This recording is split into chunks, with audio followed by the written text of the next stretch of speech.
Good morning, welcome back to my channel GS world group Sandesh. आज हम लोग current affair से कुछ महत्वपूर्ण प्रश्नों की व्याख्या करेंगे जो राष्ट्रीय और अंतर्राष्ट्रीय घटनाक्रम से संबंधित हैं। एशियो की 2022 और 23 की एशियो की 2022-23 की सांस्कृतिक और पर्यटक राजधानी किसको घोषित किया गया है? वाराणसी को। और एशियो द्वारा प्रत्येक वर्ष सांस्कृतिक और पर्यटक राजधानी घोषित किया जाता है। और इसका उद्देश्य क्या है? इसका उद्देश्य सदस्य राज्यों के बीच यानी सदस्य राष्ट्रों के बीच लोगों से लोगों के बीच संपर्क और पर्यटन को बढ़ावा देना है। और एशियो की स्थापना कब हुई थी? 15 जून 2001 को। और एशियो में कितने सदस्य देश हैं? 9 सदस्य देश हैं। कितने? 9 सदस्य देश हैं। अमेरिकी संसद ने रूस से S-400 खरीदने के लिए अमेरिकी संसद ने रूस से S-400 खरीदने के लिए कौन सा विधेयक पारित किया है जो भारत के परिप्रेक्ष्य में है? तो अमेरिकी संसद ने रूस से भारत को S-400 खरीदने के लिए कौन सा विधेयक पारित किया है? तो काटसा एक्ट। और काटसा का पूर्ण रूप क्या होता है? Countering America's adversaries through sanctions act होता है काटसा का। और काटसा को वर्ष 2017 में पेश किया गया था। और इसके तहत रूस से रक्षा और खुफिया लेन देन करने वाले किसी भी देश के खिलाफ दंडात्मक कार्रवाई करने का प्रावधान है। और इसे 2014 में क्रीमिया पर रूस के कब्जे और 2016 में अमेरिकी राष्ट्रपति चुनाव में मॉस्को के कथित हस्तक्षेप के बाद लाया गया था। हाल ही में तुर्की ने S-400 खरीदा था, जिसे कारण उस पर से काटसा एक्ट लगा दिया था अमेरिका ने। लेकिन भारत को इस दायरे से मुक्त रखा है, क्योंकि दक्षिण एशियाई देशों में और एशिया पैसिफिक में चीन और पाकिस्तान को काउंटर करने के लिए भारत को इससे छूट दी गई है। भारत का वह पहला राज्य कौन बना जिसके पास अपनी इंटरनेट सेवा है? केरल बना है। कौन? केरल। केरल सरकार ने 2019 में इंटरनेट कनेक्शन को बुनियादी अधिकार बना दिया था। भारत का पहला राज्य था जिसने इंटरनेट कनेक्शन को 2019 में बुनियादी अधिकार बना दिया था। कौन था? केरल था। और 1548 करोड़ रुपए के वित्तीय परिव्यय के साथ कैफे ओन परियोजना शुरू की थी। इसके साथ समझौता किया। कौन? कैफे ओन परियोजना शुरू की थी।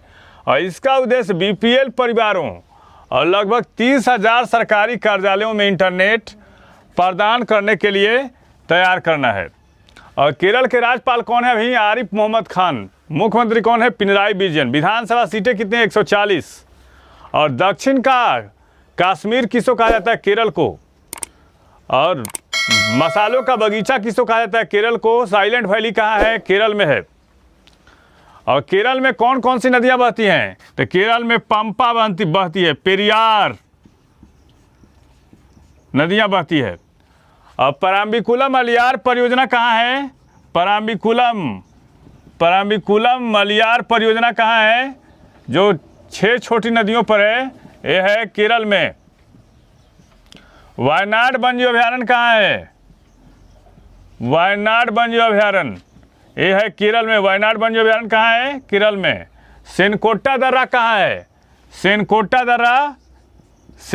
दर्रा कहाँ है? केरल में है। सेनकोट्टा। केरल का हाई कोर्ट कहाँ है? एर्नाकुलम में है। केरल का हाई कोर्ट कहाँ है? एर्नाकुलम।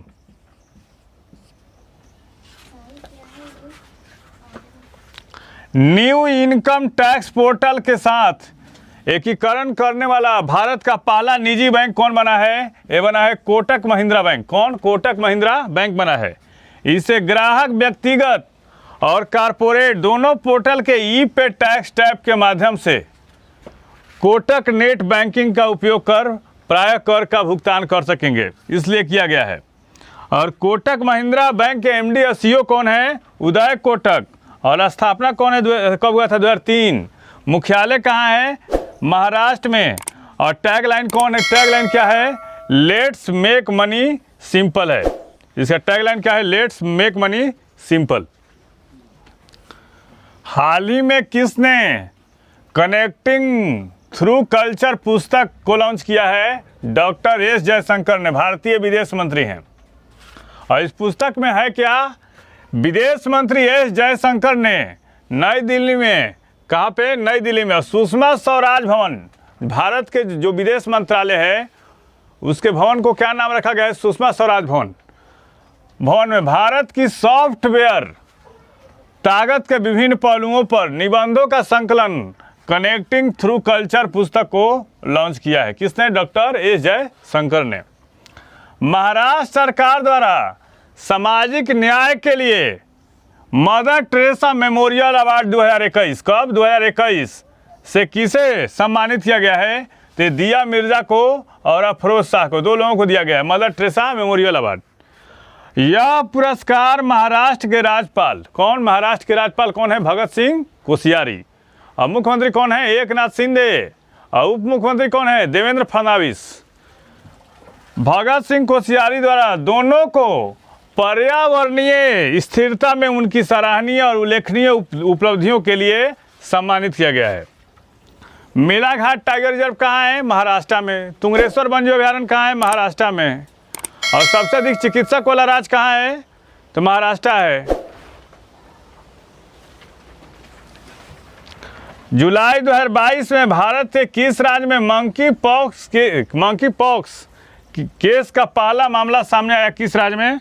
तो आया है केरल में आया है मंकी पॉक्स। और जुलाई 2022 में 10 महीने के लिए शहीदुल इस्लाम, कौन? शहीदुल इस्लाम पर खेलने का प्रतिबंध लगा दिया गया है 10 महीने का। वह किस देश के तेज गेंदबाज हैं? तो वह है बांग्लादेश के। कौन? बांग्लादेश के हैं। किस कंपनी ने दुनिया की सबसे तेज ग्राफिक्स DRM चिप को विकसित किया है? कौन है? सैमसंग।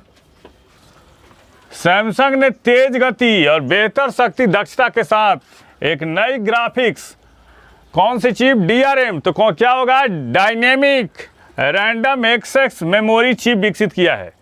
और इस चिप की डेटा प्रोसेसिंग गति मौजूदा प्रोडक्ट्स की तुलना में 30% से अधिक है। और कौन सी कंपनी लॉन्च किया है? सैमसंग। उपभोक्ता अधिकारों के प्रति जागरूकता पैदा करने के लिए उपभोक्ता मामलों के विभाग ने कौन सा शुभंकर लॉन्च किया है? यह है जागृति शुभंकर को लॉन्च किया है। क्या है जागृति शुभंकर? हम लोग देख लेते हैं। उपभोक्ता मामलों के विभाग ने उपभोक्ताओं को सशक्त बनाने और उनके अधिकारों के बारे में जागरूकता पैदा करने के लिए शुभंकर जागृति को लॉन्च किया है। और जागृति को एक सशक्त उपभोक्ता के रूप में पेश किया जाएगा जो उपभोक्ता अधिकारों के बारे में जागरूकता फैलाएगी और उपभोक्ताओं की समस्या का समाधान करेगी। खादी एवं ग्रामोद्योग आयोग ने खादी संस्थानों को डिजाइन निर्देश प्रदान करने के लिए कौन सा पोर्टल लॉन्च किया है? तो ज्ञान पोर्टल। कौन सा पोर्टल? ज्ञान पोर्टल लॉन्च किया है। नाबार्ड से SHG स्वयं सहायता समूह लिंकेज अवार्ड किस बैंक को मिला है? इंडियन बैंक को मिला है। किसको? इंडियन बैंक को। और NABARD national bank for agriculture and rural development, इसका स्थापना कब किया गया था? 12 जुलाई 1982 ईस्वी को। मुख्यालय कहाँ है? महाराष्ट्र, मुंबई में है। अध्यक्ष कौन है? अभी GR चिंताला है। PM नरेंद्र मोदी ने बुंदेलखंड एक्सप्रेसवे का उद्घाटन किया। वह यूपी के कितने जिलों से होकर गुजरती है? तो 7 जिलों से। और कहाँ किया है? जालौन में किया है। यह 296 किलोमीटर लंबा है और इसकी लागत कितनी आई है? 14,850 करोड़ की लागत से बनाया गया है। NRIF 2022 की रिपोर्टों के अनुसार BPSC के लिए काफ़ी इंपॉर्टेंट होगा। IIT पटना को कौन सा स्थान मिला है? तो 59वां। टॉप पे कौन सा ओवरऑल कौन सा संस्थान रहा है? IIT मद्रास। इस चैनल के माध्यम से सही विषयों का तत्परक विश्लेषण किया जा रहा है। आप इस चैनल से जुड़िए, लाइक कीजिए, सब्सक्राइब कीजिए। Thank you.